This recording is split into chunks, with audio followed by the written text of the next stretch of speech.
ازيكم يا بنات؟ يا رب تكونوا كلكم بخير. دلوقتي جايباكم معايا من مونيزيا مية الورد، الروز ووتر.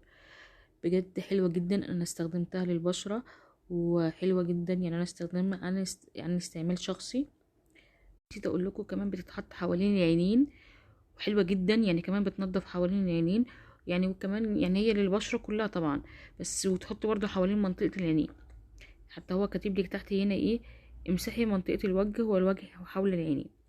عن استعمال شخصي بجد حلوة، انا استعملتها وحلوة جدا. وعايزة اقول لكم ليه رخيصة جدا. يعني بصوا، حتى يعني انا مستخدمها منها كتير ولقوا حلوة وبتطر البشرة. وحياكم يا حلوين، يا رب تكونوا كلكم بخير. دلوقتي انا جايبه لكم معايا ايفا اسيتون ونينجا نينجا. تعرفوا سعره بكام؟ سعره بسيط جدا، يعني اقل من 30 جنيه، وبجد حلو جدا.